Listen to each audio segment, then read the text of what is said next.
मनुवादी विचारधारा है कि वो महिला पुरुषों में जो डिस्क्रिमिनेशन करती हैं, बहुत सारे तरह के डिस्क्रिमिनेशन है ना, जातिगत भी हैं। देखिए बाबा साहब ने आर्टिकल 14, 15 और 16 में खास तौर पे लिखा था कि उसमें जाति के आधार पे, लिंग के आधार पर, जेंडर के आधार पे, भाषा और तमाम चीज़ों के धर्म के आधार पे डिस्क्रिमिनेशन नहीं होगा। तो बाबा साहब ने उसमें 14, 15, 16 स्पेसिफिकली मेंशन किया हुआ है। लेकिन यहाँ के लोग मानते ही नहीं, जो मनुवादी विचारधारा के लोग हैं वो नहीं मानते हैं उस सिद्धांत को। और दुख की बात यह है कि जो सरकार और सिस्टम, खास तौर पे जो प्रशासन है, प्रशासनिक सेवाओं में भी मनुवादी विचारधारा के लोगों का ही कब्जा है। और जो सरकारें भी चुन के आती हैं, और आजकल तो खुला वो मनुवाद को समर्थन करने वाले नेता हैं चारों तरफ। तो इसीलिए ये लड़ाई, संघर्ष बहुत ज़रूरी है, ज़मीन पे उतर करके आना चाहिए। तो मनुवाद के समानता की बात नहीं करता न, उसमें तो कहाँ समानता की बात होती। तो फिर आज के दौर में भारत जो है, आज जो अमेरिका अपने आप को सुपर पावर कह रहा, तो भारत सुपर पावर होता ना। हमारे पास इतना बड़ा देश है, विशाल देश है, हमारे पास सारे मौसम है, समुद्र है, पानी है, खेती है, पहाड़ हैं, टूरिज़्म है, उसके बावजूद भी हमें दूसरों की तरफ मुँह ताक के देखना पड़ रहा है। तो क्योंकि अगर यहाँ पर डिस्क्रिमिनेशन नहीं होता, मनुवाद में भेदभाव नहीं होता, उस विचारधारा के लोग इस देश को खोखला नहीं करते, तो आज ये देश महानता सबसे, दुनिया के सबसे बड़े पैमाने पर होता। पितृसत्ता को लेकर भी महिलाएं हमेशा कहती रही हैं। देखिए, तो बाबा साहब ने भी कहा ना, बाबा साहब ने हिंदू कोड बिल पे अपना 1951 में इस्तीफा दिया था। और बाबा साहब ने जितनी लड़ाई महिलाओं की लड़ी, क्योंकि इस देश के अंदर जो मनुवादी व्यवस्था में महिलाओं को पूरी तरीके से अछूतों से भी भयंकर उनकी स्थिति थी। तो जब बाबा साहब ने हिंदू कोड बिल लाए, तो हिंदू कोड बिल लाने के उसमें उन्होंने जो पितरात्मक सत्ता है उसको चुनौती दी बाबा साहब ने। और उन्होंने कहा कि जो महिला है, उस महिला को पिता के भी उसमें संपत्ति का अधिकार है, और उसमें पति के भी उसमें संपत्ति का, पहली बार बाबा साहब डॉक्टर भीमराव अंबेडकर ने अब संविधान में प्रावधान किए। नहीं, आप महिलाओं को अधिकार की, समानता की बात कर रहे हैं, लेकिन देश में तो हो रहा है कि देश को हिंदू राष्ट्र बनाया जाए, तो क्या उसमें समानता, बराबरी, अधिकार मिलेंगे महिलाओं को? नहीं, बिल्कुल नहीं मिलेंगे, किसी हालत में नहीं मिलेंगे। जब मिलते तो फिर ये भारत का संविधान बनाने की जरूरत क्या थी? जो मनुवाद को नहीं मान लेते जब देश आज़ाद हुआ। तो अगर उसमें गैर बराबरी थी, और बाबा साहब का जो लड़ाई थी वो उसी के विरुद्ध थी। और दूसरा, महिलाएं भी लड़ रही थी, महिला संगठन भी लड़ते थे। ये जो आप देख रहे हो, ये जो आज हम अंतर्राष्ट्रीय वुमेन्स डे पर यहाँ पर हम खड़े हुए हैं जंतर मंतर पे, इतनी सारी महिलाएं आई हुई हैं, ये 1910 से लड़ रही हैं। बाबा साहब ने तो संविधान 1950 में दिया देश को। ये तो लड़ाई महिलाओं की जब से चल रही है। तो अगर इस देश में मनुवादी व्यवस्था में बराबरी होती, तो महिलाएं क्यों लड़ रही होती? आज़ादी से पहले भी क्यों लड़ रही होती? तो ये तमाम संगठन लंबे लंबे समय से काम कर रहे हैं। कह रहे हैं कि महिलाओं का भारत में शोषण होता है, लेकिन वो लोग तो कहते हैं कि महिलाओं को यहाँ देवी माना जाता है। नहीं, वही तो बात है कि देवी तो मान लेते हो, मगर बाद में उनके साथ आप जो टॉर्चर करते हो, उनके अधिकार नहीं दोगे। देवी मान लोगे, आप उनको देवी मान लोगे, लेकिन उनको कहोगे कि आप यहाँ ये पेन बैठ करके घर में बैठी रहे, लेकिन उसको बाहर नहीं निकलने दोगे। अगर बाबा साहब ने महिलाओं को अगर पढ़ने के और नौकरियाँ करने के अधिकार नहीं दिए होते, संविधान में आज़ादी नहीं दी होती, तो आज पायलट से लेकर के आज मंत्री, संतरी, ये सब चीज़ें नहीं बन रही होती। अभी पिछली लोकसभा में 2019 में पास हुआ ना, आखिरी सत्र में महिलाओं के लिए 33% रिजर्वेशन। अगर बाबा साहब नहीं करके गए होते तो महिलाओं को संसद में 33% विधानसभा में मिलता क्या? तो अगर ये मनुवाद में होता तो बाबा साहब को संविधान बनाने की क्या जरूरत पड़ती? ये देश मान लेता, सारे के सारे मान लेते मनुवाद को।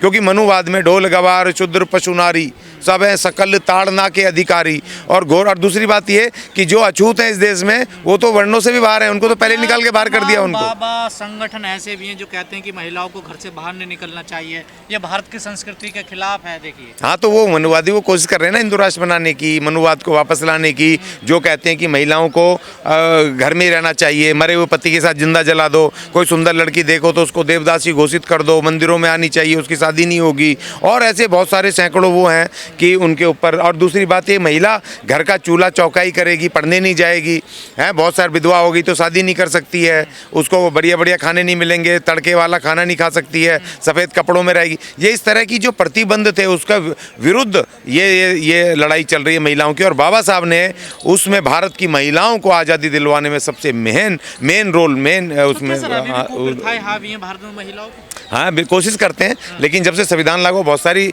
चेंजेस हैं, लेकिन अभी भी कोशिश करते हैं। जबकि बाबा साहब आर्टिकल 13 में लिख गए कि कोई भी भारत के संविधान से विरोधाभासी कोई भी अगर पुराना कोई कानून नियम होगा तो वो शून्य माना जाएगा। फिर भी ये मनुवाद को लाने की कोशिश करते हैं, जो पूरी तरीके से देश के नागरिकों को, जो बाबा साहब ने लिखा we the people of India, उस आइडिया के विरुद्ध हैं। हमें नागरिक बनाने से ज़्यादा, भारत का नागरिक भारतीय बनने से ज़्यादा हम जातियों में, हम भाषाओं में, हम क्षेत्रों में, हम जेंडर में हम इस तरह बटे हुए। तो वो बाबा साहब का जो संविधान का परिकल्पना है, उसके विरुद्ध चंद लोग कोशिश कर रहे हैं कि दोबारा से उस पुरानी कुरीतियों को लाया जाए। हिंदू राष्ट्र महिलाओं के लिए ज़्यादा खतरनाक है? बिल्कुल, वो महिलाओं के लिए छोड़ो, वो अछूतों के लिए, जो आज के SC ST हैं, जो पिछड़े हैं, शूद्र हैं, जो पिछड़े, अभी देखा नहीं वो यादव जी की चोटी उखाड़ ली, वो रामायण का पाठ पढ़ रहे थे कि कौन सा कर रहे थे कि तुम नहीं कर सकते हो। तो वो तो ताकतवर लोग हैं, उन पर खेती वेती भी है, लेकिन फिर भी उनकी पिटाई हो रही है।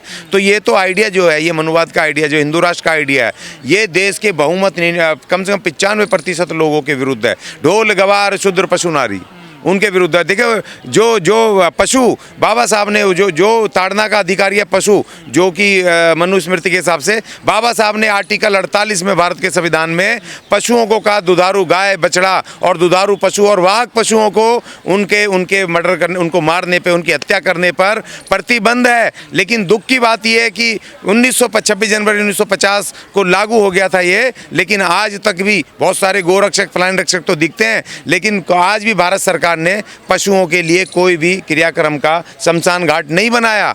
एक गाय का मुझे बता दो को क्रियाक्रम किया हो मरने के बाद, वो बेच देते हैं स्लॉटर हाउसों में। आज देश सबसे बड़ा वो बन गया है कि वो गौ मांस बेचने वाला दुनिया में बन गया है, और हिंदूवादी सरकार बैठी है। तो ये सिर्फ जो धर्म को राजनीति शक्ति के लिए इस्तेमाल कर रहे हैं और कुछ नहीं है, और भारत के संविधान के विरुद्ध बात कर रहे हैं। वो तो शुक्र मनाओ पिछली बार संविधान के चक्कर में इनकी सीटें कम हो गई, नहीं तो 400 पार करके ये शायद मनुवादी ले आते। तो क्या पूरी दुनिया का अगर आकलन किया जाए तो भारत में महिलाओं की स्थिति ज़्यादा खराब है? नहीं, अभी भी बहुत ख़राब है। मैं तो गांव-गांव घूमता हूँ, अलग अलग पूरे देश में घूमता हूँ, और वहाँ देखता हूँ कि महिलाओं की स्थिति वाकई बहुत ख़राब है। अंतर्राष्ट्रीय महिला डे पर आज भी बहुत सारी कुछ पढ़ी लिखी महिलाएं हैं जो आगे आकर के कुछ वर्कर्स महिलाओं को ऑर्गेनाइज करती हैं। गांव देहातों में तो पता ही नहीं है महिला दिवस क्या है। वहाँ पर जाके देखो, आज भी वो बेचारी गाँव में खेत मजदूर के रूप में काम कर रही हैं। वो आज भी जा करके देखो तो उनकी धरती नहीं है, भूमिहीन महिलाएँ हैं जो वहाँ पर वो बटाई में काम करती हैं, उनको थोड़ा बहुत अनाज मिलता है। आज भी हालत बहुत ख़राब है। और ऐसा नहीं है कि आज भी जब कि यहाँ पर जो अपनी SC ST की महिलाएं हैं, वो तो बेचारी आज भी गाँवों में वो दूसरों के घरों में जा कर के कम पगार पे, ना के पगार पे काम करती हैं। खुर्जा में देखा ना आपने, वो क्षत्रिय महिलाओं ने ही मार दिया है गर्भवती महिला को पीट पीट के डंडों से, अभी 2 साल पहले की बात है। तो महिला तो ये भी जो आपसी महिलाओं के अंदर भी जो जाति भेद घुसा हुआ है। मैं यहाँ सोशल मीडिया पे देखता हूँ बहुत सारी महिलाएं ब्राह्मणवाद जिंदाबाद कह रही हैं, जबकि वो उसी से पीड़ित हैं।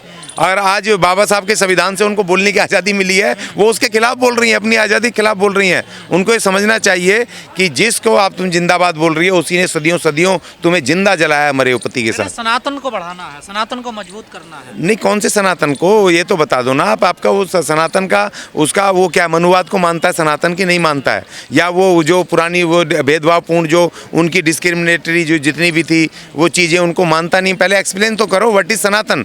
सनातन अगर धर्म है तो मान लो ना, दुनिया भर के धर्म में आर्टिकल 25 में बाबा साहब ने कहा तुम सनातन मानो, कोई बुद्धिस्ट माने, कोई मुस्लिम माने, कोई कुछ माने, संविधान तुम्हें आज़ादी देता, लेकिन तुम किसी के ऊपर अपने धर्म को इन्फोर्स थोड़ी करोगे। मार के थोड़ी बोलोगे, बोलो जय श्री राम, बोलो अल्लाह अकबर, बोलो तुम जीसस की जय, ऐसे थोड़ी बोलोगे। सारे धर्मों को अपने, मुझे जो धर्म अच्छा लगता है, जो पूजा पत्ती अच्छी लगती है मैं करूँगा, भारत का संविधान मुझे कहता है। मगर संविधान ये भी कहता है कि आप किसी के ऊपर इन्फोर्स नहीं। महिलाओं को उत्थान के लिए सरकार को क्या करना चाहिए? वैसे तमाम तो योजनाएं चलाती है ना सरकार। योजनाएं चलती हैं, इम्प्लीमेंट नहीं होती। सबसे पहली बात, योजनाएं को आप छोड़ दो, मैं उसको सेकेंडरी कह रहा हूँ। आप जो महिलाओं के जो कानून हैं उनको सख्ती से, कड़ाई से इन्फोर्स करो, और उनके संवैधानिक और कानूनी अधिकार उनको दिलवाओ, और उनको शैक्षणिक रूप से और आर्थिक रूप से उनको सेल्फ एम्प्लॉयड करो, और उनको रोजगार में हर चीज़ में अवसर दो, और उनको शिक्षा में शैक्षणिक रूप से मजबूत करो, और उनको बराबरी के अधिकार का उनको एहसास करो। आप शिक्षा की बात कर रहे हैं, तमाम कथावाचक कह रहे हैं कि घर में मनुस्मृति लागू कर देनी चाहिए। हाँ, तो वो तो कथावाचक बोलेंगे ही, कथावाचक तो उससे पैसे कमा रहे हैं। वो आज वो चल रहे हैं प्राइवेट जेटों में चल रहे हैं, खूब आनंद लूट रहे हैं, तो उनको क्या, हो तो कुछ भी बोलेंगे, वो तो बोलेंगे, लेकिन ऐसे कथावाचकों के विरुद्ध कड़ी कार्रवाई होनी चाहिए। चाहिए, लेकिन अफसोस की बात कथावाचकों के पक्ष की सरकार बैठी हुई है और उसके खामियाजे भी हो रहे हैं। देश को खामियाजे भुगतने पड़ रहे हैं। देसी राष्ट्रीय स्तर पे, अंतर्राष्ट्रीय स्तर पे खूब सरकार की बेइज्जती हो रही है, अपमान हो रहा है। 1 लाख से ज़्यादा स्कूल बंद हो चुके हैं, तो देश कहाँ तरक्की करेगा, किस तरफ जाएगा? ये देश के लिए आज बड़ी चुनौती आ गई। देश में अंतर्राष्ट्रीय महिला दिवस है और इसमें जो वर्किंग वुमेन्स हैं, जो मेहनत करके कहीं कहीं पे काम करती हैं, कारखानों में, फैक्ट्री में, चाहे कहीं इस्टेब्लिशमेंट में, चाहे खेत मजदूरी में, वो तमाम वर्कर्स का एक दिन होता है महिलाओं का, जो अपने अधिकारों की बात करते हैं। तो आज जो यहाँ पर बहुत सारी महिला संगठन आए हैं, तो मैं उनके समर्थन में आया हूँ, क्योंकि जो हमारा मजदूर वर्ग का संगठन है, तो उसके लिए मेहनत कशों के हमारी बहुत वर्किंग महिलाएं हैं जो हमारे संगठन में हैं, तो उनके समर्थन में आए कि जो उनके जो अधिकार हैं, ख़ास तौर पे अभी जो ख़त्म किए जा रहे हैं नए 4 लेबर कोड आए हैं, उसमें जो महिलाओं को इन्होंने 3 शिफ्ट में नौकरी करने की बिना सिक्योरिटी के उनको किया कि वो करेंगी, नौकरी करेंगी, उनके ऊपर इन्फोर्स कर रहे हैं। और दूसरी बात ये कि मिनिमम वेजेस का जो एक क्राइसिस है कि मिनिमम वेज जो सरकार से तय होता है, वो भी वही महिलाओं को नहीं मिलता है। इनको बाबा साहब ने भारत के संविधान में 1950 में लिख दिया था कि महिलाओं को पुरुषों के बराबर पगार मिलनी चाहिए। आर्टिकल 39 में बाबा साहब ने स्पष्ट लिखा था इक्वलिटी कि महिला और जो पुरुष कामगार हैं समान वेतन मिलना चाहिए, लेकिन आज तक भी वो नहीं मिलता है। आज भी बहुत सारी जगह पर, ज़्यादातर जगह पर ऐसा ही है कि पुरुष वर्कर अगर सेम काम कर रहा है, महिला भी वो कर रही है, तो महिला को कम पगार दी जाती है। कंस्ट्रक्शन में देख लो, एक मजदूर, महिला मजदूर, क्यों है ये गैर बराबरी? कौन है इसका जिम्मेदार? नहीं, ये सिस्टम है ना, ये